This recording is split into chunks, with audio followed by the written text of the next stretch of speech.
हर गहने में छुपी होती है एक कहानी और हर कहानी को बनाता है खास। श्री राजेश्वरी ज्वेलरी। शादी हो, त्योहार हो, सालगिरह या कोई खास दिन, हमारा विश्वास श्री राजेश्वरी ज्वेलरी। यहाँ मिलता है आपको शुद्ध हॉलमार्क गोल्ड ज्वेलरी का बेहतरीन कलेक्शन, क्वालिटी जो दिल जीत ले, डिजाइन जो नजरें थाम ले और भरोसा जो पीढ़ियों तक साथ निभाए। श्री राजेश्वरी ज्वेलरी, जहाँ हर खुशी का गहना आपका इंतजार कर रहा है। पता नियर शास्त्री रोड, एबरडीन बाजार, श्री विजयपुरम। कॉल 031922333822। श्री राजेश्वरी ज्वेलरी, आपके सपनों का गहना हर मौके के लिए।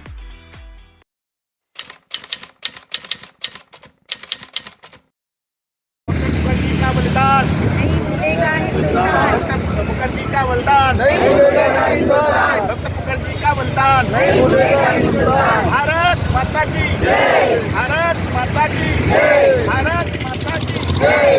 डिस्ट्रिक्ट दिगलेपुर, मायाबंदर, रंगत, साउथ अंडमान, श्री विजयपुरम, निकोबार, सारे डिस्ट्रिक्ट में ये कार्यक्रम अब चल रहे हैं। पुष्पांजलि का कार्यक्रम हो रहा है। सारे कार्यकर्ता बंधु आप सामने आए और पुष्पांजलि में भाग लें और इसके पश्चात जलपान की व्यवस्था है, सब ग्रहण करें, उसके बाद प्रस्थान करें। धन्यवाद। जय हिंद। भारत माता की भारत।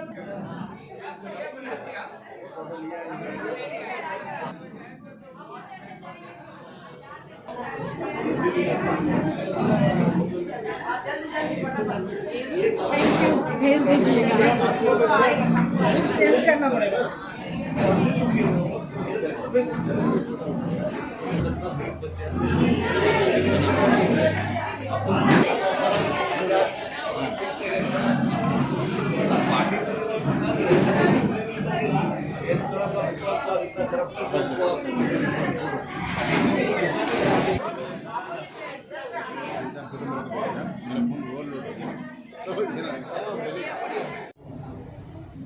कार्यक्रम को आगे बढ़ाते हुए हम अंडमान निकोबार प्रदेश के इस कार्यक्रम के 125वीं जो जयंती माने सेलिब्रेशन है, जयंती है, इसके संयोजिका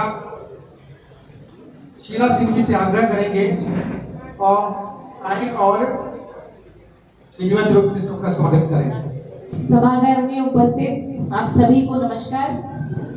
मंच पर उपस्थित भारतीय जनता पार्टी के प्रदेश अध्यक्ष माननीय अनिल कुमार तिवारी जी, हमारे श्री विजयपुरम जिले के प्रभारी और भारतीय जनता पार्टी के प्रदेश उपाध्यक्ष शेर सिंह जी और डिस्ट्रिक्ट प्रेसिडेंट श्री विजयपुरम जिले के अध्यक्ष श्री जितेंद्र नारायण जी और यहाँ उपस्थित हमारे इस प्रदेश के सभी पदाधिकारी, चाहे वो जिला लेवल के हो, राज्य लेवल के हो या बाकी मोर्चास के हो, सभी कार्यकर्ताओं का आज की इस कार्यक्रम में हार्दिक स्वागत है। आप सभी जानते हैं कि आज हमारे पितृ पुरुष डॉक्टर श्यामा प्रसाद मुखर्जी जी, जो हमारे संस्थापक रहे हैं भारतीय जनसंघ के और भारतीय जनता पार्टी उन्हीं की देन है। उनका आज पूरे देश भर में भारतीय जनता पार्टी 125वीं जयंती मना रही है और ये कार्यक्रम 23 जून से शुरू हुआ। इससे पहले भी 23 जून को बलिदान दिवस के दिन हम सबने उन्हें श्रद्धांजलि दी और लगातार 15 दिनों तक अलग अलग बूथ्स में, मंडल्स में, जिले में ये कार्यक्रम चलाए गए, जिसमें वृक्षारोपण था, उनको श्रद्धांजलि थी और उनके जीवन पर कुछ बताने के लिए, अपने कार्यकर्ताओं को बताने के लिए भी कार्यक्रम सब जगह रखे गए और बहुत अच्छी तरीके से ये कार्यक्रम चला। आज अंतिम दिन, उनकी जयंती के दिन, ये समापन कार्यक्रम कार्यकर्ता सम्मेलन के रूप में देश के हर एक जिले में मनाया जा रहा है और हमारे यहाँ भी प्रदेश में 6 जिलों में हमारा ये प्रयास है कि सभी जिलों में कार्यकर्ता सम्मेलन हो और जिसमें 3 स्पीकर्स, जो कि हमारे दिल्ली केंद्र नेतृत्व से हमें ये बताया गया था कि डॉक्टर श्यामा प्रसाद मुखर्जी जी के जीवन पर 3 हमारे जो वक्ता हैं वो तैयार करने चाहिए और वो वक्ता ये ज्यादा प्रयास ये होना चाहिए कि नए लोग जो हमारे युवा कार्यकर्ता हैं उनको इसमें शामिल कीजिए, कुछ नए लोगों को उनके जीवन पर बोलने का मौका दीजिए, क्योंकि डॉक्टर श्यामा प्रसाद मुखर्जी का केवल बलिदान दिवस और जयंती मनाना ही हमारा उद्देश्य नहीं है, क्योंकि भारतीय जनता पार्टी उन्हीं की देन है। आज विश्व की जो सबसे बड़ी पार्टी और जिसके हम एक सैनिक के रूप में, कार्यकर्ता के रूप में पूरे देश में काम कर रहे हैं, ये उन्होंने ही बनाया था। तो उनका क्या योगदान था, ये लोग उसको जानेंगे। जब आप उनको जिम्मेदारी देंगे तो उनके बारे में पूरा रिसर्च करते हैं, और जब उसको वक्ता के रूप में बोलते हैं तब और ज्यादा कार्यकर्ता उससे जुड़ता है, भारतीय जनता पार्टी की विचारधारा से जुड़ता है। यही हमारा उद्देश्य था। तो हम आज के इस कार्यक्रम में आप सबका हार्दिक अभिनंदन करते हैं। इतनी बड़ी संख्या में आप सभी कार्यकर्ता, जब से हमारे माननीय अध्यक्ष जी के नेतृत्व में कार्यक्रम जितने भी होते रहे, ये उदाहरण रहा है कि काफी संख्या में हमारे कार्यकर्ता इन कार्यक्रमों में पूरे तन मन से भाग लेते हैं। ये बहुत अच्छी बात है, मोटिवेशन होता है बाकी लोगों के लिए भी। मैं बाकी जो कार्यकर्ता हमारे भाई खड़े हैं उनसे भी निवेदन करूंगी कि जहां भी कुर्सी देखिए यहाँ भी एक खाली पड़ी है कुर्सी, आगे आकर आप बैठे। आप सभी का एक बार फिर से हार्दिक स्वागत है। आप इस कार्यक्रम के जो वक्ता हैं हमारे, उन्हें सुने और उसको फिर बुनने का भी प्रयास करें। धन्यवाद। जैसे शीला जी ने अभी आपको बताया, हम लोग 23 से लेके आज 6 जुलाई, आज उनके जन्मदिन तक ये जो पखवाड़ा 15 दिन के जो फोर्टनाइट जो कार्यक्रम चला है, तो इसमें कई सारे कार्यक्रम आयोजित किए गए। केंद्र से जो हमें निर्देश मिला था बीजेपी नेशनल हेडक्वार्टर से, उसके तहत जो है 3 जो है वक्ता आज जो हम लोग सब बोलते रहते हैं, तो उसमें ये बताया गया था, निर्देश था कि नया चेहरा भरते हुए लोग नए जो है इनको सामने लाना है, ताकि एक एक कार्यक्रम में हम लोग भाजपा के अंदर में नए नए प्रतिभा को जो है आगे बढ़ाना है। तो इसमें नए, वैसे वो नए नहीं हैं, अपने अपने जगह में बहुत कुशल और अपने अनुभवी लोग हैं। तो 3 जो है टॉपिक के ऊपर में यहाँ पे बात करेंगे हम लोग। आज सम्मेलन जो होगा, कार्यकर्ता सम्मेलन जो रखे हैं, इसमें 3 टॉपिक है। पहला है जिसमें डॉक्टर श्यामा प्रसाद मुखर्जी के सामाजिक एवं राजनीतिक योगदान, तो उनका क्या योगदान था, इसके बारे में पहला टॉपिक होगा। पहला वक्ता इसके ऊपर में बात करेंगे। उसी के साथ दूसरा जो टॉपिक दिया गया है दिल्ली से, वो है केंद्रीय मंत्री के रूप में डॉक्टर श्यामा प्रसाद मुखर्जी।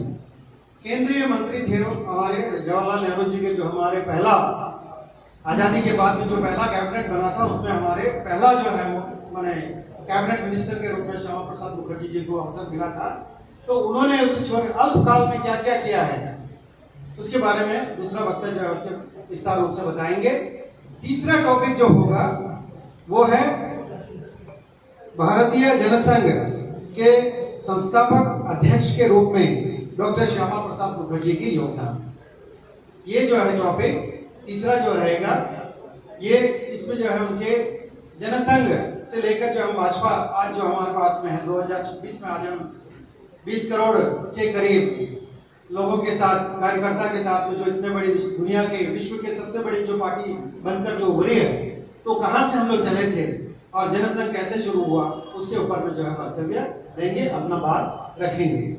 तो कार्यक्रम को आगे बढ़ाते हुए सबसे पहले हम पहला टॉपिक डॉक्टर श्यामा प्रसाद मुखर्जी के सामाजिक एवं राजनीतिक योगदान के बारे में हमारे सामने अपने बात रखने के लिए मैं डॉक्टर अनादि रंजन जी को आमंत्रित करते हैं। आप मंच पे आए और हम सबको संबोधित करें। आप किसान मोर्चे से हैं, किसान मोर्चे के मीडिया से कन्वीनर हैं। आप आइए। देवदास जी का एक छोटा अच्छा मिस्टेक, हम डॉक्टर नहीं है, हम मिनिस्टर है। तो 5 मिनट समय दिया गया मुझे। वैसे तो साहित्य के ऊपर बहुत नेशनल लेवल में मैंने भाषण दिया है, लेकिन राजनीतिक स्तर पर ये पहला है स्टेट लेवल में। चलिए हम लोग इतिहास को थोड़ा सा देखते हैं। कुछ श्यामा प्रसाद जी का पहले बोलते हुए, उससे पहले इतिहास जो हम लोग पढ़े हैं, इरफान हबीब, रोमिला थापा, इन लोगों का इतिहास जो है ना, एक तरफा इतिहास था। आपने शायद जागृति सिनेमा में एक गाना सुने थे कि दे दी हमें आजादी बिना खड्ग बिना ढाल, सबरमती की संत तूने कर दिया कमाल। असली में बिना खड्ग बिना ढाल में आजादी आया नहीं आया, क्योंकि बाद में ब्रिटिश पीएम को पूछा गया था कि आप लोग इतना जल्दी भारत छोड़ के क्यों भागा था। बोला था दो एम काम किया था, एक है नेवी का जो रेगुलेशन है और दूसरा है नेताजी सुभाष चंद्र बोस। वहां महात्मा गांधी का कोई जिक्र नहीं था। खैर छोड़िए। अब अगर हम बोले कि जो प्रतिकृति हमारे सामने है वो शेर का बच्चा है, तो आप लोग क्या कहेंगे? वो दोनों तरफ से शेर थे। उनका फादर आशुतोष मुखोपाध्याय, उनको बांग्लार बाघ, बंगाल का शेर कहा जाता था, तो शेर का बच्चा है। और दूसरा 3 पंजों से हिंदू बंगालियों के लिए पश्चिम बंगाल का जो सृजन किया था ब्रिटिश हुकूमत, मुस्लिम लीग और कांग्रेस, उस तरफ से अगर देखा जाए तो शेर का बच्चा ही है। चलिए, श्यामा प्रसाद का जन्म 125 साल पहले ही, यानी कि 6 जुलाई 1901 में कलकत्ता का एक एरिस्टोक्रेट परिवार में हुआ था। उसका फादर थे आशुतोष मुखर्जी, मदर का नाम थे जोगमाया देवी। उनका मेधा इतना उच्च कोटि के थे कि मैट्रिकुलेशन 1917 साल में मित्र इंस्टीट्यूशन से मैट्रिकुलेशन पास किया था, फर्स्ट, एक बार पास हुआ। दूसरा बार ग्रेजुएशन कलकत्ता यूनिवर्सिटी का 1923 में, उस बार भी पास हुआ। और तीसरा जो पोस्ट ग्रेजुएशन किया है उसमें भी फर्स्ट हुआ था। इतना उच्च कोटि का मेधा उनका था। तो ये उनका जो सामाजिक परिचय कोई मामूली साधारण नहीं था। और बीए ऑनर्स उन्होंने अंग्रेजी में किया था, लेकिन बाद में सोचा कि उनका जो मदर टंग है वो बांग्ला में ही उन्होंने एमए किया था। उसका पास उन्होंने लॉ भी पास किया, बैरिस्टरी पढ़ने के लिए लंदन में किया था। सिर्फ 33 साल उम्र में, 33 इयर्स ऑफ एज में कलकत्ता यूनिवर्सिटी का वाइस चांसलर बने थे डॉक्टर श्यामा प्रसाद मुखर्जी, जो आज तक उतना कम उम्र में आज तक कोई नहीं बना। तो ये पद पर वो श्यामा प्रसाद मुखर्जी ने 2 टर्म के लिए काम किया है। उनका राष्ट्रवाद इतना गहरा था कि कलकत्ता यूनिवर्सिटी का लोगो से ब्रिटिश कॉलोनियल एम्ब्लेम को हटाकर उन्होंने भारतीय संस्कृति का प्रतीक खिला हुआ कमल, ध्यान दीजिएगा, खिला हुआ कमल का ऊपर श्री लिखकर कलकत्ता यूनिवर्सिटी का लोगो बनाया था। इतना गहरा था उनका नेशनलिज्म। कलकत्ता यूनिवर्सिटी का समावर्तन यानी कि कन्वोकेशन में क्या होता था, पहले अंग्रेजी में भाषणबाजी हुआ करता था, लेकिन डॉक्टर श्यामा प्रसाद मुखर्जी उन्होंने ये रीति को, ये रिवाज को तोड़ के गुरुदेव रविंद्रनाथ टैगोर को बुलाया 1937 में कन्वोकेशन लेक्चर के लिए। और गुरुदेव रविंद्रनाथ टैगोर, जो कि माने हुए विश्व कवि हम लोग बोलते हैं, बांग्ला में भाषण दे के वो कन्वेंशन को रहा था। शिक्षा प्रसार के क्षेत्र में श्यामा प्रसाद जी का काम सराहनीय था। उन्होंने मातृभाषा के माध्यम से शिक्षा के साथ साथ नारी शिक्षा, कृषि विद्या शिक्षा, व्यावसायिक शिक्षा आदि का प्रचलन किए थे। इसके अलावा कलकत्ता यूनिवर्सिटी में उन्होंने अहमिया और चाइनीज भाषा और बौद्ध स्टडीज शुरू किए थे। 1922 में उन्होंने बंगवानी नाम का एक पत्रिका भी शुरू किए और 1940 में द नेशनलिस्ट नाम का एक समाचार पत्र प्रकाश करने का जो श्रेय उनका नाम में है। भारतीय जातीय कांग्रेस का सदस्य के रूप में 1929 में कलकत्ता यूनिवर्सिटी जो कॉन्स्टिट्यूंसी था उसमें से श्यामा प्रसाद जी बंगाल लेजिस्लेटिव काउंसिल में चुने गए थे, लेकिन नीतिगत कारण से कांग्रेस से उन्होंने नाता तोड़ा और 1930 में स्वतंत्र प्रार्थी बनकर उन्होंने फिर से चुने गए। 1937 में स्वतंत्र प्रार्थी बनकर उन्होंने बंगाल लेजिस्लेचर में विरोधी नेता बने थे। 1941 में श्यामा प्रसाद ने बंगाल का प्रोग्रेसिव कोalition सरकार में अर्थ मंत्री फाइनेंस मिनिस्टर बने थे, लेकिन अंग्रेजों को विरोध करते हुए उन्होंने 1942 में वो पद से इस्तीफा दिया। श्यामा प्रसाद जी ने 1940 में सर्वभारतीय हिंदू महासभा का वर्किंग प्रेसिडेंट और 1943 से 1946 तक हिंदू महासभा का प्रेसिडेंट पद पर बने रहे। इसी समय में इन्होंने बंगाल में समताशील मुस्लिम लीग सरकार में हिंदू बंगालियों का स्वार्थ में अपना आवाज बुलंद करते रहे। देखिए, यहाँ हिंदू मुसलमान कांग्रेस ये आता है इंफॉर्मेशन के तौर से, फैक्ट हिस्ट्री का तौर से, कोई विभाजन का तौर से नहीं है। 5 अप्रैल 1947 में पश्चिम बंगाल का हुगली जिलाधीन तारकेश्वर शहर में, जहाँ 20 जून को हमारे यशस्वी प्रधानमंत्री माननीय श्री नरेंद्र मोदी जी वहां पधारे थे, वही तारकेश्वर में श्यामा प्रसाद जी का नेतृत्व में और उनका सभापतित्व में बंगाल प्रादेशिक हिंदू सम्मेलन आयोजित हुआ, जहां हिंदू बंगालियों के अलग भवन का दाबी जोरदार किया गया।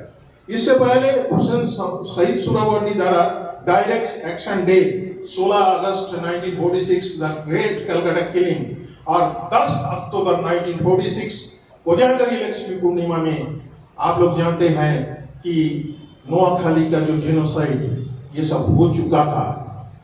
20 जून 1947 को Bengal legislative assembly preliminary joint session में दोनों बंगाल का जो जॉइंट सेशन होता था उसमें से 126 और 90 वोटों से तय हो गया था कि बंगाल एक ही रहेगा और यूनाइटेड बंगाल पाकिस्तान का साथ जुड़ेगा। लेकिन उधर पूर्वी बंगाल का सदस्यों का सेपरेट 2 मीटिंग हुआ था। एक में 106-35 वोटों से तय हुआ कि बंगाल को अलग नहीं किया जाएगा और 107-34 वोटों से सिद्धांत हुआ कि यूनाइटेड बंगाल पाकिस्तान में ही जुड़ेगा, भारत में नहीं रहेगा। लेकिन सिर्फ पश्चिम बंगाल का सदस्यों का एक सेपरेट मीटिंग में उसी दिन 58 और 21 वोटों से ये तय किया गया कि हिंदू बंगालियों के लिए अलग ही होना चाहिए और वो होगा पश्चिमी बंगाल, और पश्चिमी बंगाल भारत का साथ ही रहेगा। ये जो सिद्धांत, इसका अगुवाई करने का संपूर्ण श्रेय जाता है श्यामा प्रसाद मुखर्जी को, और श्यामा प्रसाद जी का ये दूरदर्शिता का परिणाम आज हिंदू बंगालियों के मिला स्वभूमि यानी कि अपना भूमि। अब कोई बोलता है नहीं, श्यामा प्रसाद जो एक ही वोट दिया था, बाकी 57 वोट से तो कांग्रेस से आया था। लेकिन वही बात आता है जो हम लोग सुना है 3 इडियट्स में कि चांद में पधारे थे कौन पहले, नील आर्मस्ट्रांग। दूसरा का नाम कोई नहीं जानता है। दूसरा उनका साथ में जो थे एडविन ऑल्ड्रिन, माइकल कॉलिंस, इसका नाम कोई नहीं जानता। तो अगुवाई तो किया था श्यामा प्रसाद मुखर्जी ने। ये बात यह है। और स्वाधीनता के लिए जो हमारा स्वतंत्रता के लिए बंगालियों का पंजाब का जो त्याग है, आप देखिए ब्रिटिश जाने के टाइम डिवाइड एंड रूल करके दोनों प्रदेश को 2 टुकड़ा करके गए। और ज्यादा मैं नहीं बोलना चाहता हूं, लेकिन एक बात बोलना चाहता हूं कि ये आर्टिकल 370 जो कश्मीर के लिए अलग था, जो 5 अगस्त 2019 में इसको हटाया गया, इसको विरोध करते हुए डॉक्टर श्यामा प्रसाद मुखर्जी बोला था एक विधान, एक मिशन और एक संविधान। और उन्होंने सब बाधाएं तोड़ते हुए कश्मीर में गया और वहां 23 जून सुबह 3:40 में उनका जो देहांत हुआ था, इसलिए हुआ था उसको पोस्टमार्टम करने नहीं दिया। उसको अब तक पता नहीं चला जैसा हुआ था, लाल बहादुर शास्त्री का ताशकंद में जैसा हुआ था। तो ये बात है। अंत में मैं ये कहना चाहता हूं कि अगर श्यामा प्रसाद मुखर्जी नहीं होगा तो कौन जाने और कितना द ग्रेट कलकत्ता किलिंग और नोआखाली जेनोसाइड का सामना करना पड़ता था हिंदू बंगालियों को। अपना एक शायरी में शायर लुधियानवी फरमाया, 1000 बर्फ गिरे लाख अंधिया उठे, 1000 बर्फ गिरे लाख अंधिया उठे, वो फूल खिल के रहेंगे जो खिलने वाले हैं। हिंदू बंगालियों के लिए फूल तो खिला के गए डॉक्टर श्यामा प्रसाद मुखर्जी, लेकिन खुद को कांटों में चुभाकर आज उनका जन्मतिथि में उनको मेरा सत नमन। भारत माता की जय। धन्यवाद अनाद रंजन जी। वैसे ये टॉपिक जो है बोलने लगे तो सवेरे से शाम तक बोलो तब भी खत्म नहीं होगा, क्योंकि इतने प्रख्यात, इतने प्रखर जो हमारे नेता है डॉक्टर श्यामा प्रसाद मुखर्जी, उनके जीवन और उनका योगदान के बारे में बोलेंगे तो आप बोलते रह जाएंगे। लेकिन आनंद जी आपने बहुत संक्षिप्त रूप से सारे विवरण को समेटते हुए छोटे से समय में आपने बहुत अच्छा वक्तव्य रखा। उम्मीद है हमारे सारे भाजपा के बंधु और कार्यकर्ता सभी को इसका फायदा जरूर होगा। कार्यक्रम को आगे अब बढ़ाएंगे। बढ़ाते हुए श्यामा प्रसाद मुखर्जी जी के अब मंत्री के रूप में, केंद्रीय मंत्री के रूप में उनका क्या योगदान रहा, और नेहरू जी के प्रथम जो हम लोग कैबिनेट हुआ था आजादी के बाद, तो उसमें छोटे से समय में किस किस तरीके से क्या क्या उनको सामना करना पड़ा और क्या है, इसके बारे में विस्तार से हमें बताएंगे हमारे भारतीय जनता पार्टी के युवा मोर्चा के स्टेट जनरल सेक्रेटरी अंकित मृदा को मैं आग्रह करूंगा कि आप मंच पे आए और श्यामा प्रसाद मुखर्जी जी के केंद्रीय मंत्री के रूप में भूमिका के बारे में हमें प्रकाश डालें। अंकित। देवदास जी को बहुत बहुत धन्यवाद। सबसे पहले तो इस कार्यक्रम में हमारे बीच इस सभागार में उपस्थित हमारे भारतीय जनता पार्टी के प्रदेश अध्यक्ष, साथ में उपस्थित इस कार्यक्रम जो 23 जून से आज के दिन तक चल रहा है, स्मरण पक्ष के नाम से जो कार्यक्रम हम लोग कर रहे हैं, उसका संयोजिका श्रीमती शीला सिंह जी, साथ में उपस्थित इस जिले की जिला अध्यक्ष, साथ में इस जिला की प्रभारी शेर सिंह जी, और सामने बैठे भारतीय जनता पार्टी के सभी कार्यकर्ता को मेरा नाम। और आपकी अनुमति से जो विषय आज यहाँ मुझे बोलने के लिए दिया गया, केंद्रीय मंत्री के रूप में डॉक्टर श्यामा प्रसाद मुखर्जी का क्या योगदान रहा भारतवर्ष में, मैं थोड़ा सा जानकारी आपके साथ साझा करना चाहूँगा। सबसे पहले तो एक चीज आप सोचिए, जो व्यक्ति भाजपा के कार्यालय में और भाजपा का आदर्श है, तत्कालीन कांग्रेस के जमाना में पंडित नेहरू ने उनको अपने कैबिनेट में लिया था, तो उस व्यक्ति का व्यक्तित्व क्या था, ये एक बार आप आकलन करें कि जो समय पूरे देश भर में कांग्रेस का कार्य कर रहा और उसका विपरीत विचारधारा रखते हुए एक व्यक्ति को कैबिनेट में लेना, वो व्यक्ति का क्या व्यक्तित्व था, इस विषय में हमें सोचना चाहिए। डॉक्टर मुखर्जी 1947 से 1950 के बीच में लगभग 2.5 साल तक भारत के केंद्रीय मंत्री रहे, इंडस्ट्री, उद्योग एवं सप्लाई का मंत्री रहे। इस दौरान उन्होंने इतने छोटे समय में, आप बहुत लोग यहाँ पीआरआई मेंबर्स भी हैं, आपके पास में 5 साल होता है, तो आप सोच सकते हैं 5 साल में आप क्या कर सकते हैं, लेकिन आप सोचिए उस जमाना में 2.5 साल के कार्यकाल में उन्होंने जो विशेष कुछ काम किए हैं, आज भी उसका छवि दिखता है। और आदरणीय मोदी जी उनका विचारधारा को अनुकरण करते हुए आज की समाज में उनको आगे बढ़ा रहा है। जैसे कि स्वतंत्र भारत में उस समय की जो पहली सरकार था, उसमें उनको जो मंत्री पद दिया गया था, उनमें मंत्री पद के साथ साथ वो संविधान सभा के भी सदस्य थे, और उनको 6 अप्रैल 1948 में भारत सरकार का पहला मंत्री पद के रूप में संकल्प उन्होंने लिया था।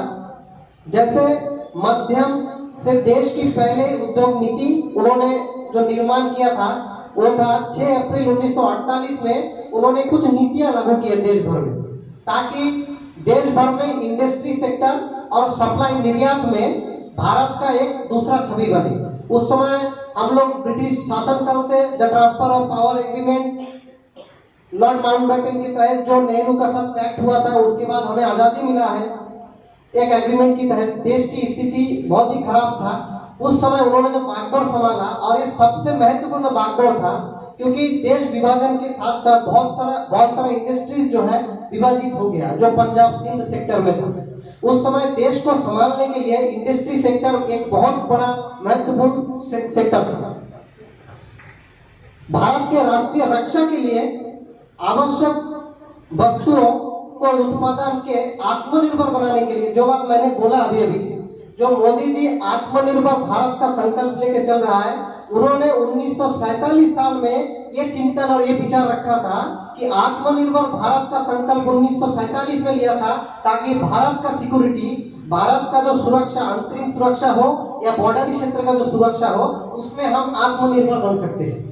इसका सोच उन्होंने 1947 में ही ले लिया था।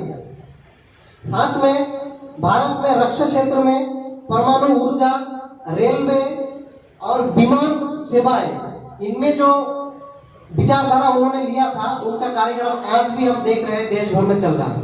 उन्होंने उस समय में सोचा कि भारत में जो भूखंड है, अधिकतर जगह रेल से कनेक्टेड है, रेल का जो यात्री है देश भर में सबसे ज्यादा है, लेकिन यदि हम रेल सेक्टर में काम ना करें, रेल का उद्योग ना बढ़ाए, रेल का पटरी ना बिछाए, तब हमारा देश ट्रांसपोर्ट के माध्यम से छूट जाएगा और सबसे बड़ा इंडस्ट्री का जो माल निर्यात होता है देश भर में, वो रेल सेक्टर के माध्यम से होता है। तो इसका विकास और इसको बढ़ावा देना सबसे पहला और प्राथमिकता था। साथ में ही उन्होंने वर्ष 1948 में industrial finance corporation of India, कोई देश भर में कोई इंडस्ट्रियल लागू होगा, कुछ चालू होगा, उस समय काल में जो पूंजी की आवश्यकता होता था, उनके लिए उन्होंने ये सोच रखा था कि इंडिया में जो industrial finance corporation of India जिसको बोला जाता है, उसका निर्माण उन्होंने 1948 में किया था, जिसका प्रभाव आज भी देश भर में है। साथ में आज जो बार बार हम लोग बोल रहे हैं, पिछले 2-3 सालों में अधिकतर युवा जो एमएसएमई का लोन लेते हैं, यहाँ पिकअप खरीदते हैं, टूरिज्म में गाड़ी खरीदते हैं, पान दुकान रखते हैं, चाय दुकान चलाते हैं, इंडस्ट्री का शेल क्राफ्ट के काम करते हैं एमएसएमई में, उसका उन्होंने भारी एवं एमएसएमई क्षेत्र में कुटीर उद्योग, हाथ के जो हैंडीक्राफ्ट्स के काम है या वस्त्र, जो हमारे कॉटन इंडस्ट्रीज है, इसके ऊपर भी उन्होंने बहुत जोर दिया और इसके लिए भी विशेष उन्होंने कार्यक्रम किया है देश भर। तो आप सोच के देख सकते हैं, आज जो हम एमएसएमई चारों तरफ में बोल रहे हैं, 1948 में ही डॉक्टर मुखर्जी का ये विचारधारा था, ये दूरदर्शिता था, जो 1948 में वो सोचे थे कि एक कुटीर शिल्प जो घर घर में बनता हुआ छोटे छोटे चीज है, आत्मनिर्भर भारत की हो, इसका कितना बड़ा योगदान होने वाला है अगले आने वाले समय। तो इसके ऊपर भी उन्होंने बहुत सारा काम किया।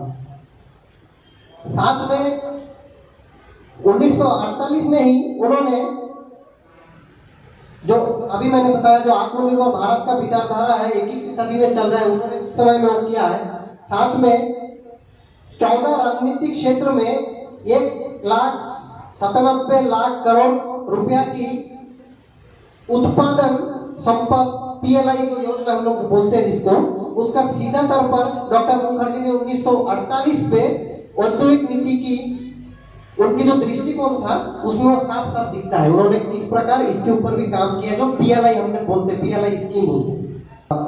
बात यह हो रहा था कि राष्ट्र निर्माण के लिए कुछ कुछ परियोजनाओं, एक्चुअली मैं क्षमा चाहता हूं कि मुझे 5 मिनट का समय दिया गया, लेकिन ये जो विषय है 2.5 साल का कार्यकाल में 5 मिनट में समेट नहीं सकता हूँ, हो सकता है 8-9 मिनट लग जाए, इसलिए मैं देवदत्त जी से थोड़ा अनुमति चाहता हूँ।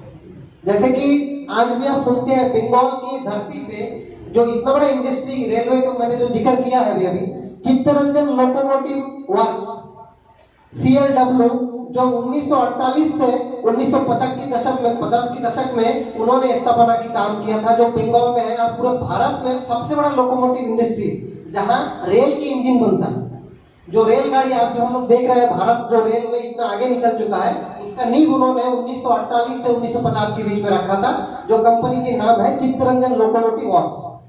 उसके साथ में आज जो दुनिया और देश भर में जो विख्यात है, जो भारत के लोग भी बहुत ज्यादा मानते हैं, बेंगलोर एरोनॉटिकल बेस, जो वायु सेक्टर में, जो एरोस्पेस सेक्टर में जो आज बेंगलोर ने तरक्की किया है, जो अगर लोकल लैंग्वेज में हम बोले, जो एरोप्लेन की स्पेयर पार्ट्स, एरोप्लेन की जो भी चीजें आज देश भर में बन रहा है, उसमें सबसे ज्यादा और सबसे प्रभावशाली जगह जो है बेंगलोर है।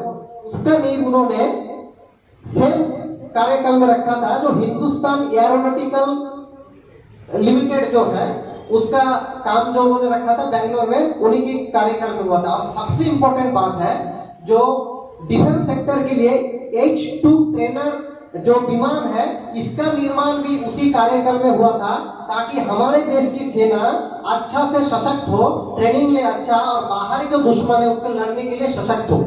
तो आप सोच सकते हैं, जो व्यक्ति हमारे प्रेरणा पुरुष है, जो व्यक्ति हमारे आदर्श है, उनका क्या सोच रहा है, उनका विचारधारा लेके हम आज चल रहे हैं। उनका ये सोच के कारण, ये विचारधारा के कारण आज हम उनकी सोच लेके चल रहे हैं।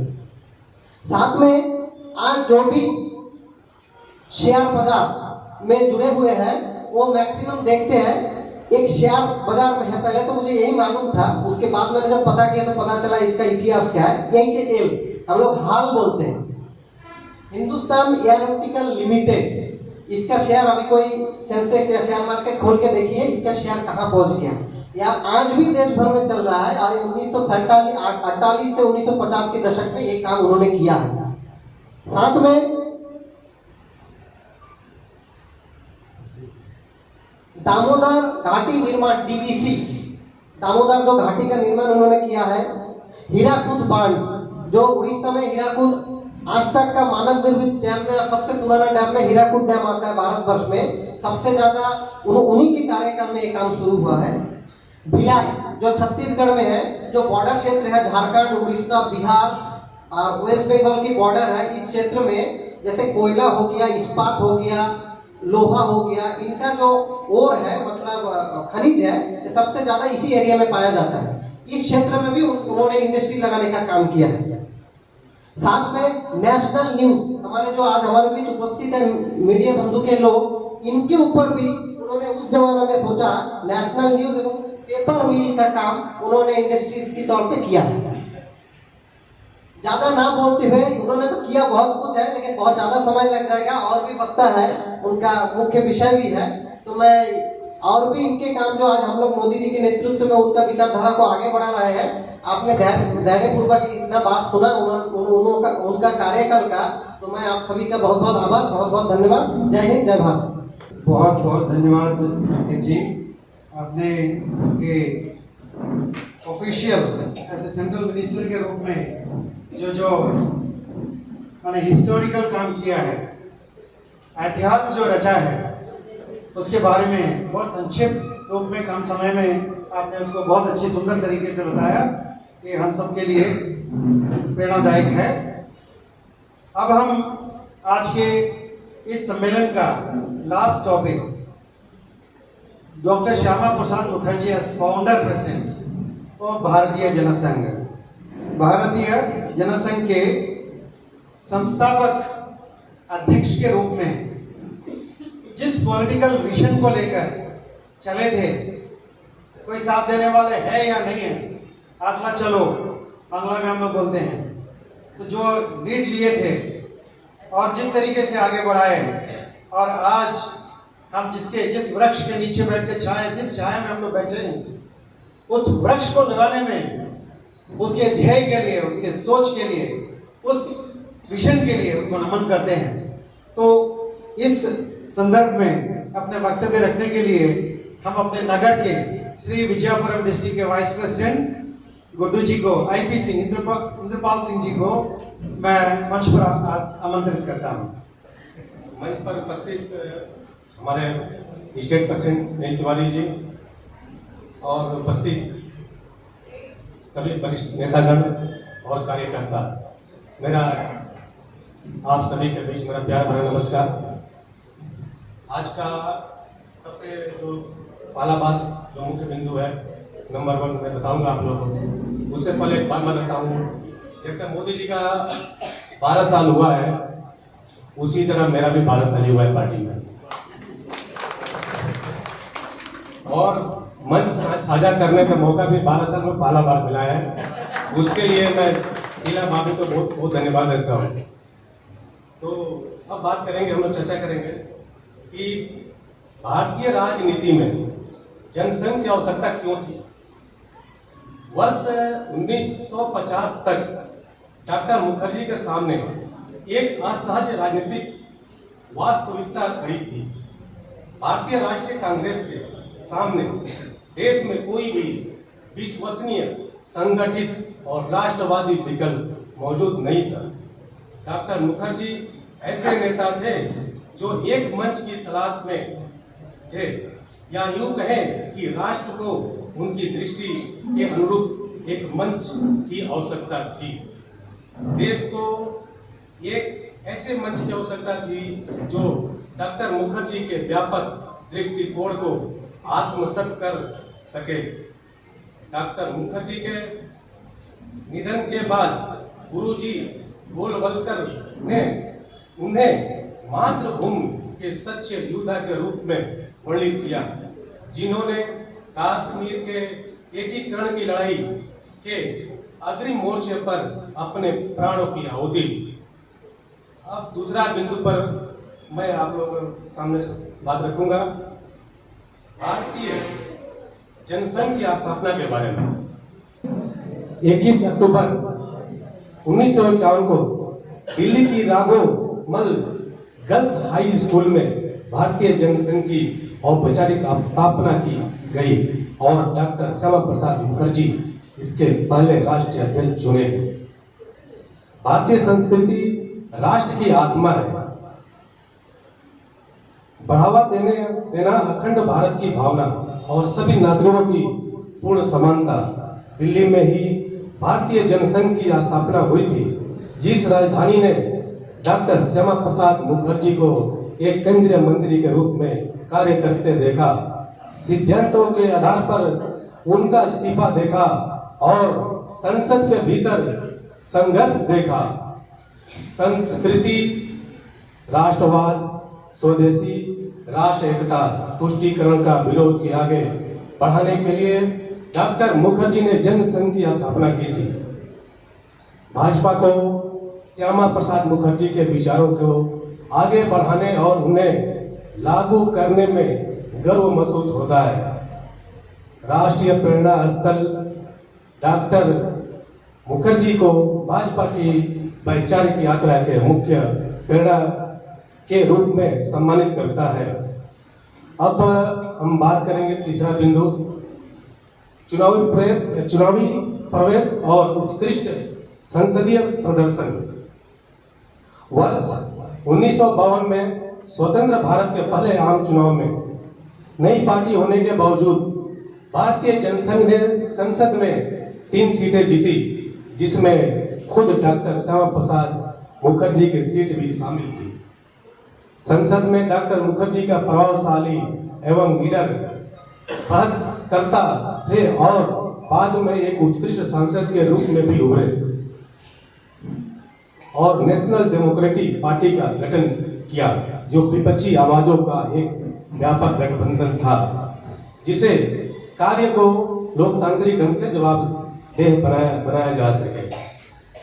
अनुच्छेद 370 को हटाने की मांग को लेकर एक विशाल देशव्यापी सत्याग्रह शुरू किया, जो इस संवैधानिक विसंगत के खिलाफ पहला बड़ा संगठित जन आंदोलन था। जो अटल बिहारी वाजपेयी उन युवा कार्यकर्ताओं में शामिल थे जिन्हें भारत जनसंघ के कार्य में सहयोग हेतु नियुक्त किया गया था। जम्मू कश्मीर में डॉक्टर मुखर्जी की गिरफ्तारी नेहरू की साजिश थी और डॉक्टर मुखर्जी का मृत्यु आज भी एक रहस्य बनी हुई है। जिस व्यक्तित्व ने श्री वाजपेयी के राजनीतिक निर्माण में महत्वपूर्ण भूमिका निभाई और जिसने पंडित नेहरू ने कभी कहा था, हम तुम्हें कुचल देंगे, उन्होंने उत्तर दिया था, हम इस कुचलने वाली मानसिकता को कुचल देंगे। डॉक्टर मुखर्जी का मानसिकता की पराजय, डॉक्टर मुखर्जी इस मानसिकता की पराजय देखने के लिए जीवित नहीं रहे। श्री अटल बिहारी वाजपेयी ने उस संकल्प को आगे बढ़ाया और वर्ष 2019 में प्रधानमंत्री नरेंद्र मोदी ने उसे पूर्णता प्रदान की।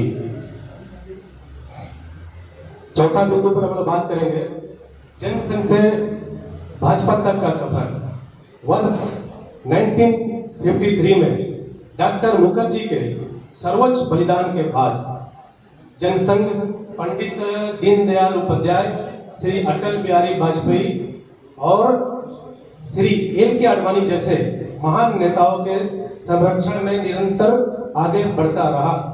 वर्ष 1997 में देश से आपातकाल को समाप्त और लोकतंत्र की रक्षा के लिए जनसंघ का जनता पार्टी गठन में विलय हो गया। इसके बाद 1980 में भारतीय जनता पार्टी का जन्म संघ के प्रत्यक्ष उत्तराधिकारी के रूप में हुआ। एक राष्ट्र, एक संविधान, स्वदेशी, सांस्कृतिक राष्ट्रवाद, एकात्म मानववाद आज की भाजपा की जीवन मूल्य बने हुए हैं। पांचवा बिंदु, 2019 में अनुच्छेद 370 का पूर्ण खात्मा के विषय पर बात करेंगे।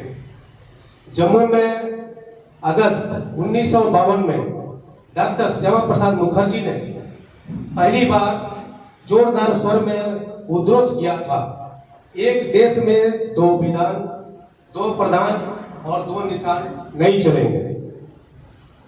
जिस चेनानी नासिरी सुरंग से वर्ष 1953 में डॉक्टर मुखर्जी को एक बंदी के रूप में ले जाया गया था, वहीं आज डॉक्टर श्यामा प्रसाद मुखर्जी सुरंग के नाम से जानी जाती है, जिस मार्ग ने कभी उन्हें उनकी अंतिम यात्रा की ओर पहुंचाया था। आज उसी पर उनका नाम अंकित है। डॉक्टर मुखर्जी के राजनीतिक जीवन की सबसे बड़ी ऐतिहासिक परिणाम 5 अगस्त 2019 को हुई, जब मोदी जी की सरकार ने उनके बलिदान के 66 वर्ष के बाद अनुच्छेद 370 को हमेशा के लिए समाप्त कर दिया।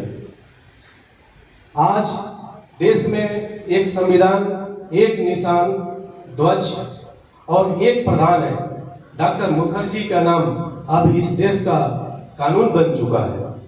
भारत का संविधान अब जम्मू कश्मीर में पूरी तरह से लागू है। वर्ष 1951 में शुरू किया था और जिसे पूरा करने के लिए उन्होंने अपनी प्राणों की आहुति दी। ये थी डॉक्टर श्यामा प्रसाद मुखर्जी जी का बलिदान का इतिहास। अब मैं अपने वाणी को विराम दूंगा। जय हिंद, जय भारत, भारत माता की जय। धन्यवाद आईपी सिंह जी। पहली बार बोले लेकिन जबरदस्त बोले। ऐसे ही कार्य भारतीय जनता पार्टी का तो यही विशेषता है। चाय बनाने वाले या बेचने वाले से हमारे महान राष्ट्र के प्राइम मिनिस्टर तक की जो रास्ता जो है, ये भाजपा के कार्यकर्ता और भाजपा के सिद्धांत से ही जो है मुमकिन है। मोदी जी है तो आज मुमकिन है बोलते हैं, अब हमारे सिद्धांत है भाजपा के, उसकी वजह से मुमकिन है। तो गुड्डू जी धन्यवाद आपको। अब वो क्षण का, जिस क्षण का हमारा इंतजार होता है हमेशा, किसी भी मंच पे, चाहे हो जनसभा हो या पार्टी के किसी भी कार्यक्रम का हो या प्रशिक्षण का हो, कई दशकों तक उसके बागडोर संभालने वाले प्रखर वक्ता हमारे बीच में हैं। अब हम उनसे भी जो है कुछ बात सुनने के आग्रह रखेंगे। तो हम मंच पर आमंत्रित करते हैं हमारे प्रदेश अध्यक्ष माननीय अनिल कुमार तिवारी जी, आप मंच पर आए और अपना प्रेसिडेंशियल एड्रेस रखें। मंच पर उपस्थित आज के इस कार्यक्रम की संयोजिका एवं भारतीय जनता पार्टी अंडमान निकोबार द्वीप की प्रदेश उपाध्यक्षा श्रीमती शीला सिंह जी, श्री विजयपुरम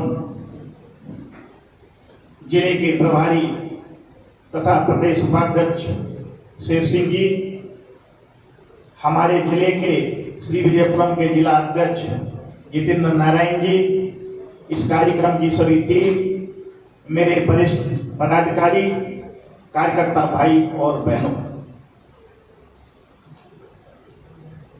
मुझे भी कुछ खतरा अभी दिखाई देता है। एक समय था, जैसे गुड्डू ने बोला, 12 साल बाद पहली बार बोलने का अवसर मिला। पहले मैं सोचता था वक्ता तैयार नहीं होते हैं। अब मुझे डिगलीपुर से कैमलवेल तक लगता है कि वक्ता इतने हैं कि अभी लोगों का नंबर नहीं आता कुछ बोलने का। ये भारतीय जनता पार्टी की एक अच्छी विचारधारा की एक लक्षण होता है, जिसमें कर्मठ कार्यकर्ताओं का निर्माण होता है। मित्रों, 1 साल भारतीय जनता पार्टी को हुआ। मैं अपनी उस सब टीम को बधाई देता हूं जो अपनी निष्ठा के साथ, ईमानदारी के साथ जो भी केंद्र से कार्यक्रम आए, कोई पेन एंड पेपर में नहीं गया। कोई कार्यक्रम ऐसा नहीं हुआ जिसमें सैकड़ों की संख्या न हो। कई कार्यकर्ता ऐसे निकले कि भारतीय जनता पार्टी ने कभी सोचा नहीं था इतनी कम उम्र में इस लेवल तक कार्यकर्ता जाएगा। जिसको जो दायित्व दिया गया, ईमानदारी से निर्वहन किया और पार्टी के संगठन के साथ साथ पार्टी की विचारधारा को लेकर आगे बढ़ते गए। मित्रों, अनादिदा ने, अंकित मिर्दा जी ने, आईपी सिंह जी ने बताया, उसके बाद में कुछ बताने के लिए बचता नहीं है। लेकिन डॉक्टर देवदास जी ने कहा है तो 5 मिनट मैं भी आपका लूंगा। जिस व्यक्ति ने पूरे बंगाल को कट्टर मुसलमानवाद से बचाया हो, जिस व्यक्ति ने हमारे देश को भाखड़ा नागल जैसा बांध दिया हो, जिस व्यक्ति ने हमारे देश को एचएमटी, हिंदुस्तान मशीनरी टूल्स जैसी बड़ी फैक्ट्री दी हो, जिस व्यक्ति ने स्टील अथॉरिटी ऑफ इंडिया जैसा कारखाना दिया हो, मित्रों, उससे जवाहरलाल नेहरू घबराने लगे। पहला परिचय सामना हुआ नेहरू जी का जब वोटिंग हुई, प्रधानमंत्री देश का कौन बनेगा, तो 51 वोट में केवल 3 वोट जवाहरलाल नेहरू के मिले थे। कमला नेहरू का, महात्मा गांधी का और जवाहरलाल नेहरू का। बाकी 47 वोट सरदार वल्लभ भाई पटेल को मिले थे। लेकिन फिर भी हमारा देश का दुर्भाग्य था कि जवाहरलाल नेहरू जैसे नेता को हमारा देश का प्रधानमंत्री बनाया गया। जब महात्मा गांधी ने कहा डॉक्टर श्यामा प्रसाद मुखर्जी का जो योगदान इस भारतवर्ष के लिए है, इस हिंदू समाज के लिए है, ये मातृभूमि के लिए है, ये भूलने वाला नहीं है। इसलिए नेहरू जी अपने मंत्रालय में इनको अपनी कैबिनेट में आपको रखना पड़ेगा। नेहरू जी बड़े चालाक थे। नेहरू जी ने सोचा अगर डॉक्टर श्यामा प्रसाद मुखर्जी को मैंने कोई महत्वपूर्ण दायित्व दे दिया तो आने वाले 1952 के चुनाव में श्यामा प्रसाद मुखर्जी मुझे हरा करके प्रधानमंत्री बन जाएंगे। इसलिए उन्होंने क्या उनको बनाया उद्योग मंत्री। अब बताइए, जिस देश में सुई भी इंग्लैंड से आती हो, जिस देश में शर्ट का बटन भी इंग्लैंड से आता हो, जिस देश में वस्त्र भी विदेशों से आते हो, ऐसा मंत्रालय दिया, भाई जाओ कुर्सी पर बैठ जाओ और चले जाओ। लेकिन डॉक्टर श्यामा प्रसाद मुखर्जी ने उसको स्वीकार किया। स्वीकार करने के बाद 47 से लेकर के 50 तक जो काम करके दिखाया, जो हमारे पूर्व वक्ताओं ने बताया, जवाहरलाल नेहरू की धरती हिलने लग गई कि ये आदमी जिस देश में कुछ नहीं था, उस देश के अंदर में इतने बड़े उद्योग धंधे खुलने लग गए, उस देश के अंदर में इतनी जागृति आ रही है। मेरा नाम कोई नहीं लेता, केवल doctor Shyama Prasad Mukherjee, doctor Shyama Prasad Mukherjee, doctor Shyama Mukherjee बोला जाता है। उसके बाद में डॉक्टर श्यामा प्रसाद मुखर्जी को दबाना शुरू कर दिया, क्योंकि गांधी जी की हत्या हो चुकी थी।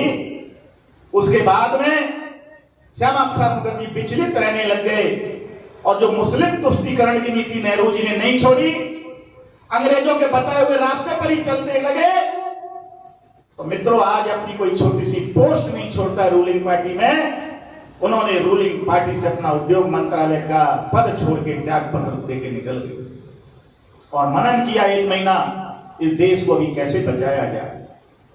डॉक्टर श्यामा प्रसाद मुखर्जी ने सोचा इस देश को कोई बचा सकता है तो केवल राष्ट्रीय स्वयंसेवक संघ बचा सकता है, आरएसएस बचा सकता है, कोई नहीं बचा सकता। और वो नंगे पैर गुरु गोरवलकर जी के पास, गुरु जी के पास गए, आग्रह किया, पूरा हिस्ट्री बताया सरकार कैसे चल रही है और आने वाले समय में हम फिर कैसे गुलाम बनेंगे और हमारे अंदर में फिर मुस्लिम तुष्टीकरण कैसे होगा। गुरु जी को लगभग 1 घंटा तक उन्होंने समझाया।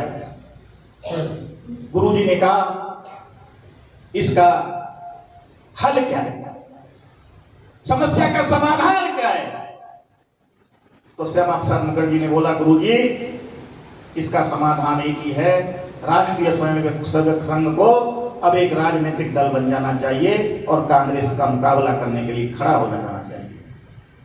मित्रों, इतना बड़ा नेता गुरुजी भी जानते थे कि इस आदमी के आशीर्वाद से अगर आरएसएस राजनीतिक दल बनेगा, एक समय में आरएसएस पूरा देश के ऊपर में राज करेगा। लेकिन गुरुजी ने बोला, श्यामा जी ये सामाजिक संस्था है, ये डॉक्टर हेडगेवार के द्वारा लगाया हुआ वो पुष्प है, वो पेड़ है जो जीवन मरण तक, जब तक ये पृथ्वी रहेगी, जब तक समाज रहेगा, ये भूधरा रहेगी, तब तक आरएसएस समाज के लिए काम करता रहेगा। हम अपने आप को कभी राजनीतिक दल में नहीं परिवर्तित कर सकते। श्यामा प्रसाद मुखर्जी मायूस हो गए, अंदर से टूट गए, और जब चलने लगे तो गुरुजी को दुख हुआ और बोला रुको। तो श्यामा प्रसाद मुखर्जी को कुछ हिम्मत आई, बोला देखो मेरे पास में नवरत्न है, मैं अपने जो सबसे महत्वपूर्ण कार्यकर्ता मेरे संघ में आरएसएस में, उनको मैं तुमको सुपुर्द करता हूं और इनको लेकर के तुम एक राजनीतिक दल बनाओ। और मुझे पूरा भरोसा है आपकी दृढ़ इच्छा और मेरे कार्यकर्ताओं की कर्मशीलता इस देश के अंदर में जरूर बहुत बड़ा कुछ करके दिखाएगी। तो उनके नवरत्न थे केदारनाथ साहनी, पंडित यज्ञ शर्मा, सुंदर सिंह भंडारी, प्रोफेसर बलराज मदौर, दीनदयाल उपाध्याय, अटल बिहारी वाजपेयी, जगदीश प्रसाद माथुर, नानाजी देशमुख, जगन्नाथ राव जोशी। इन 9 आदमी को उनके हाथ में दिया, इनको लेके जाइए और नया पार्टी की संरचना करिए। मित्रों, 21 जून 1951 को एक बहुत बड़ा दल का निर्माण होता है जिसका नाम रखा जाता है भारतीय जनसंघ। उसका चुनाव चिन्ह होता है दीपक। पहले ही चुनाव में 3 लोग जीत के आ जाते हैं और जिस स्पीड से वोट परसेंट बढ़ता है, नेहरू जी घबरा जाते हैं 1952 में। और जब डॉक्टर श्यामा प्रसाद मुखर्जी शेर का रूप रख के, हम इस आर्टिकल 370 को नहीं मानते, हम अपने देश के अंदर में परमिट लेकर के नहीं घुसेंगे, और कश्मीर की अंदर में घुसे तिरंगा फहराने के लिए अटल बिहारी वाजपेयी जी युवा नेता को साथ लेकर के, मात्र 22 साल 23 साल उम्र थी अटल बिहारी वाजपेयी जी की, और दूरदर्शिता देखी। उनको पता था मैं कश्मीर में घुसूंगा, मैं पकड़ा जाऊंगा, मुझे मार दिया जाएगा। लेकिन अटल बिहारी वाजपेयी जी को लाख कहने पर बोल दिया, नहीं अटल, तुम जाओ देश के अंदर बोल दो कि डॉक्टर श्यामा प्रसाद मुखर्जी ने, भारतीय जनसंघ के अध्यक्ष ने परमिट सिस्टम तोड़ दिया है और कश्मीर के अंदर में प्रवेश करके वहां पर भारतीय तिरंगा झंडा फहरा दिया। क्यों तुमको देश की जरूरत है? तुम बहुत युवा हो, मेरे बाद में तुम ही एक हो कि इस देश को किसी दिशा में लेके जा सकते हो। दुखित होकर के अटल बिहारी वाजपेयी जी रिटर्न आ जाते हैं और पूरा संदेश दे देते हैं कि doctor Shyama Prasad Mukherjee permit system तोड़ के कश्मीर में घुस गए। मित्रों, उनको पकड़ लिया जाता है, जेल में डाल दिया जाता है और 23 जून 1953 को खबर आती है कि डॉक्टर श्यामा प्रसाद मुखर्जी ने अपना शरीर छोड़ दिया। छोड़ा नहीं था, उनकी निर्मम हत्या की गई। और कुछ नहीं, मैं कहता हूं हमारे देश की सरकार के द्वारा, उनकी शेख अब्दुल्ला के द्वारा उनकी हत्या कराई गई। मित्रों, उनके पार्थिव शरीर को जब लाया गया, दमदम एयरपोर्ट से लेकर के उनके पैतृक निवास तक लाखों की संख्या में भारतीय जनसंघ के यानी भारतीय जनता पार्टी के कार्यकर्ता भीड़ पर उमड़ पड़े और नारा दिया, जहां हुए बलिदान मुखर्जी, वो कश्मीर हमारा है। और उनकी चिता पर हाथ रख के कसम खाई, एक एक भारतीय जनता पार्टी का कार्यकर्ता भाई और बहन जब तक चुप नहीं बैठेगा, जब तक कश्मीर से आर्टिकल 370 को नहीं हटा देगा और वहां पर तिरंगा नहीं फहरा देगा। मित्रों, वो लॉ को लेते लेते लेते लेते 2019 आ गया। 2014 में जब ये राष्ट्रपति सरकार बनी, आज भी हमारे जहां भी मुख्यमंत्री हैं, जहां भी हमारा प्रधानमंत्री है, केवल डॉक्टर श्यामा प्रसाद मुखर्जी के, पंडित दीनदयाल उपाध्याय जी के मार्ग, बताए हुए मार्ग पर चल रहे हैं। उन्होंने दाया या बाया नहीं देखा। इसलिए मैं अपने कार्यकर्ता भाइयों को बोलना चाहता हूं, यहां जो बैठे हैं, बहुत मानसून आएगा, बहुत बारिश आएगी, बहुत तूफान आएंगे, लेकिन मेरे मित्रों, कभी विचारधारा को मत छोड़ो। क्यों? इस पार्टी में हम लोग 1951 में पार्टी जब बनी, ये राजनीति के लिए नहीं बनी, ये देश की दिशा और दशा बदलने के लिए बनी। ये एक विचारधारा देश में फहराने के लिए बनी। मुझे अच्छी तरह याद है, पंडित दीनदयाल उपाध्याय जी ने बोला था, अनेक राजनीतिक दल अपनी सरकार बनाने के लिए बनते हैं, लेकिन भारतीय जनसंघ अपनी विचारधारा बनाने के लिए बना है। मित्रों, जब 2014 में सरकार बनी, पूर्ण बहुमत की सरकार बनी, जो जवाहरलाल नेहरू जी ने कहा, घिसते घिसते घिसते रह जाओगे, लेकिन आर्टिकल 370 कभी कश्मीर से खत्म नहीं होगा। वही आर्टिकल 370 को हमारे देश के सपूत, गरीब घर का लड़का, चाय बेचने वाले का लड़का नरेंद्र मोदी प्रधानमंत्री जी के रूप में आता है, उनका सहयोगी राइट हैंड, कर्मठ कार्यकर्ता, भारतीय जनता पार्टी का चाणक्य माननीय अमित शाह जी देश का गृह मंत्री बनता है और आर्टिकल 370 को हटा दिया जाता है। यह भारतीय जनता पार्टी ने वो 1951 के सपने को 2019 में पूरा किया। इसलिए मित्रों, कभी कभी हम गलतफहमी में हो जाते हैं, अन्य दलों की बातों में आ जाते हैं। सत्ता आती है जाती है, चुनाव होंगे, हारेंगे, जीतेंगे, वाजपेयी जी बोलते थे, लेकिन अपने पूर्वजों को, अपनी विचारधारा को नहीं भूलना चाहिए, क्योंकि ये जीवन, इसका जब जन्म हुआ है जिसका, उसका एक दिन मरण होना है। ये बीच में केवल हमको नाटक करना है। ये जो बीच का समय है, जो अपनी विचारधारा के लिए जिएगा, जो अपने उसूलों के लिए जिएगा, जो अपनी पार्टी के बताए हुए मार्ग पर चलना सीखेगा, वही सच्चे रूप में कार्यकर्ता होगा। आज मैं आपको बताना चाहता हूं, हजारों की संख्या में आपने देखा होगा कलकत्ता के अंदर में मेरी बहनों की इज्जत लूटा गया टीएमसी के द्वारा, सीपीएम के द्वारा। मेरे कार्यकर्ता भाइयों का घर जला दिया गया, मेरे कार्यकर्ता भाइयों का मर्डर कर दिया गया, लेकिन उन्हें कभी भारत माता की जय, वंदे मातरम, बीजेपी जिंदाबाद बोलना नहीं छोड़ा। जिस यहां पर हमारा पौधारोपण हुआ डॉक्टर श्यामा प्रसाद मुखर्जी के द्वारा, हमारा एक एक कार्यकर्ता सोचता था बंगाल में हमारी सरकार कब बनेगी। अगर हम हिम्मत हार जाते, अगर हम अपनी विचारधारा से हट जाते, तो पश्चिमी बंगाल में कमल का फूल कभी नहीं खिलता। मित्रों, लाखों कार्यकर्ता भाई बहनों की, कार्यकर्ताओं की वजह से आज हमारी सरकार बंगाल के अंदर में बनी है, तो केवल लाखों समर्पित विचारधारा के जीने वाले कार्यकर्ताओं की वजह से बनी है। इसीलिए आपने देखा होगा 94 इयर्स का कार्यकर्ता जब मंच पर था, मोदी जी ने उनका पैर छुआ। मक्खन लाल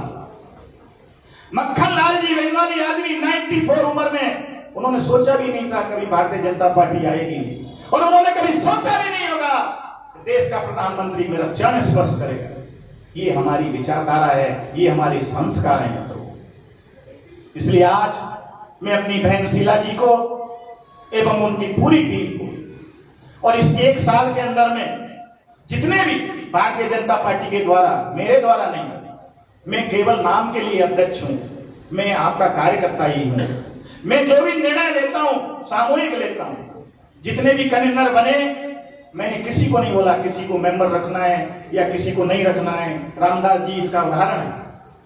प्रशिक्षण की टीम बनाई, टोली आप बनाइए, केवल मेरे को थोड़ा दिखा दीजिए। कन्वीनर बनाया किसी कार्यक्रम का, टीम आप बनाइए, प्रवास आप करिए, आपके लिए कोई रिसोर्सेस का कमी नहीं होगा।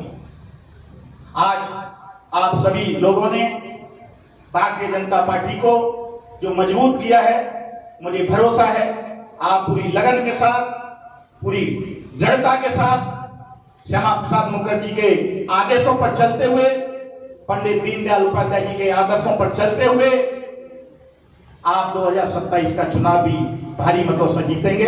इसके साथ ही मैं अपनी वाणी को विराम देता हूं। भारत माता की जय, वंदे मातरम। बहुत बहुत धन्यवाद अनिल जी। आपने पूरे सभा को तीनों टॉपिक को जो जिस था, प्लस उसमें से जो भी यहाँ वहाँ थोड़े से ओवरफ्लो हो रहे थे, उस सबको समा बांधकर आपने इतने प्रखर तरीके से अपने वक्तव्य सामने रखा। मेरे ख्याल में सारे कार्यकर्ता भाजपा के आपके कृतज्ञ हैं। और अब हम समापन की ओर हैं। आगे बढ़ते हुए शीला जी के नेतृत्व में ये कार्यक्रम हम 5 लोगों ने मिलकर के इसको किए थे। मेरे साथ शीला जी के साथ सहयोगी के रूप में हमारे स्टेट वाइस प्रेसिडेंट रमन्ना जी हैं, साथ में स्टेट सेक्रेटरी नागलक्ष्मी जी हैं, महिला मोर्चा के जनरल सेक्रेटरी अनीता जी हैं, साथ में मैं भी हूं। और इसी वजह से मैं आज मंच संचालन का काम भी कर रहा हूं। और मंच संचालन के एक छोटे से काम कार्य के रूप में हमें ये भी एक संदेश देना चाहते हैं। जब भी हम मंच संचालन करते हैं तो जो वक्ता है उनको बोलने का अवसर दें। मंच संचालन वाले 30 से 40 मिनट सेकंड या 1 मिनट से ज्यादा जो मंच पर रहना नहीं चाहिए, बोल करके अपना दायित्व को पूरा करके हट जाना चाहिए। ये आगे के लिए, क्योंकि अब तमाम सारे प्रोग्राम्स आ रहे हैं तो उसके अंदर कन्वेनर को कन्वेनर सब बनेंगे, मंच संचालन सभी लोग करेंगे, सबको मौका मिल रहा है। तो कार्यक्रम के समापन की ओर में अभी हमारे स्टेट वाइस प्रेसिडेंट और हमारे इस समिति के को कन्वेनर रमन्ना जी से आग्रह करेंगे कि आए और धन्यवाद ज्ञापन करें और समापन पत्र ज्ञापन भी करें। सभी को नमस्कार। मंच पर उपस्थित प्रदेश के अध्यक्ष माननीय अनिल तिवारी जी और इस कार्यक्रम के संयोजक श्रीमती शीला सिंह जी और विजयपुरम जिला के प्रभारी शेर सिंह जी और इस विजयपुरम के जिला के अध्यक्ष जितेंद्र नारायण जी, सभी को मैं हृदय से धन्यवाद देता हूँ। मुझे समापन भाषण बोलने का मौका दिया। इस कार्यक्रम के संयोजिका श्रीमती शीला सिंह जी को मैं धन्यवाद देता हूँ। डॉक्टर श्यामा प्रसाद मुखर्जी का जीवन काल मात्र 51 वर्ष 6 जुलाई 1901 से 23 जून 1953 का था। इस संजीव जीवन में वे एक अत्यधिक शिक्षाविद, एक प्रखर बैरिस्टर, विश्वविद्यालय के मानव सुधारक, बंगाल के वित्त मंत्री, देश के केंद्रीय कैबिनेट मंत्री, संविधान सभा के सम्मानित सदस्य, एक उत्कृष्ट सांसद, एक महान पार्टी के संस्थापक और राष्ट्र अखंडता के लिए अपने प्राण निछावर करने वाले अगर बलिदान बने। किसी भी राष्ट्र के इतिहास में बहुत कम ऐसे महापुरुष हुए हैं जिन्होंने इतने छोटे से जीवन काल में इतना विशाल काम किया, इतनी गहरी वैचारिक स्पष्टता और इतना बड़ा सर्वोच्च बलिदान समाहित कर दिया हो। उनका जीवन हमें सिखाता है कि वास्तविक जन सेवा क्या होती है। समाज की सेवा में विद्वता का उपयोग, भ्रष्टाचार से मुक्त, सत्ता का संचालन, व्यक्तिगत आराम के रूप, अंतताकरण की आवाज को रखना और दल व स्वयं से ऊपर हमेशा राष्ट्र को सर्वोपरि माने। हम सौभाग्यशाली हैं कि इस वर्ष 2026 में उनके 125वीं जयंती वर्ष के अवसर पर हम एक ऐसे नए भारत में सांस ले रहे हैं जहां उनके बुनियादी और मुख्य सपने साकार हो चुके हैं। अनुच्छेद 370 इतिहास बना चुका है। जम्मू कश्मीर पूरी तरह से भारत का अभिन्न अंग बन चुका है। भारत बसाएं और खोया हुआ गौरव वापस पा रही है। भारत पूरी दृढ़ता से आत्मनिर्भर बन रहा है और वह दमकारी परमिट व्यवस्था जिसने उनकी जान ली थी उसका सब नामो निशान नहीं है।